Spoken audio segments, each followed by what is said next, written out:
Le Val d'Oise abrite un massif forestier composé de forêts de Montmorency, l'Isle-Adam et Carnel, représentant 4500 hectares. La forêt de Montmorency couvre 2200 hectares, dont 1972 de forêt domaniale. Elle est la 5e forêt la plus fréquentée de la région Île-de-France, avec 5 millions de visiteurs par an. Tandis que celle de l'Isle-Adam est un massif forestier domanial de 1548 hectares, et Carnel, la plus petite, avec 975 hectares. Toutes les trois sont composées majoritairement de chênes, châtaigniers, frênes, charmes, hêtres ou tilleuls. La forêt de Montmorency est profondément vallonnée. Elle possède des bas-fonds très humides et est composée de 3 collines, atteignant 195 mètres d'altitude. Plusieurs ruisseaux s'en échappent pour alimenter le lac d'Anguin ainsi que l'Oise. À Carnel, on va trouver la présence d'eau sous forme d'étangs et de lacs, comme le lac Bleu. Ces étangs artificiels, d'une surface respective de 1,3 à 2 hectares, ont été aménagés au cœur de la forêt dans d'anciennes carrières de marne, qui donnent ici une coloration bleue. Ils atteignent pour cette raison une profondeur de 20 à 30 mètres, où l'on peut y pêcher gardons et carpes. La présence d'eau à l'Isle-Adam se retrouve sous forme de nombreuses mares. L'histoire de ces 3 forêts est intimement liée à celle des rois et princes de France. Toutes 3 sont occupées dès la préhistoire, mais c'est Philippe le Bel, passionné de chasse, qui va le premier venir dans ces massifs. Il résidait à l'abbaye de Maubuisson. La forêt accueillait également des joutes, jusque sous le règne de François Ier, qui a assisté à l'une d'entre elles. En 1526, ce dernier, roi de France, offre la forêt à son ami, le connétable Anne de Montmorency.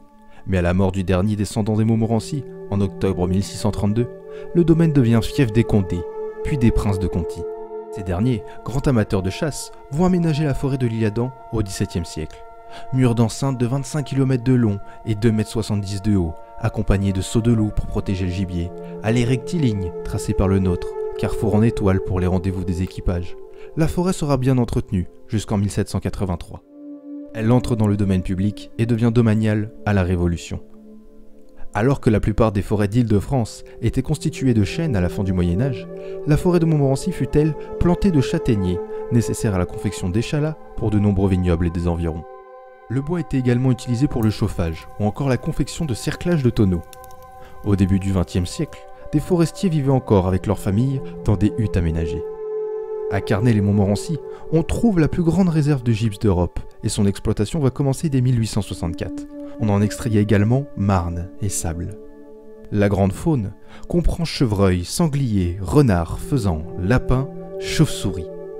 On peut également avoir la chance d'apercevoir des cerfs. Le blaireau, lui, plus rare depuis les années 80 du fait de la chasse. Ces 3 forêts possèdent des lieux remarquables. À l'Isle-Adam, le carrefour du poteau de la Tour, non loin du point culminant de la forêt, il rappelle l'existence d'une tour de 3 étages, dite Tour de Nerville, bâtie pour les princes de Conti afin que leurs invités puissent suivre les chasses. À Carnel, la pierre turquaise, ce monument mégalithique, est connu pour être le plus important monument préhistorique d'Île-de-France. Et à Montmorency, la fontaine Sainte-Radegonde, située dans le domaine du château de la Chasse, cette fontaine est la plus célèbre des sources de la forêt. Son eau était censée guérir la stérilité. La forêt de Montmorency, et tout particulièrement les abords du château de la Chasse et de la fontaine Sainte-Radegonde, était au XVIIIe siècle une destination de promenade favorite de Jean-Jacques Rousseau, qui venait y arboriser.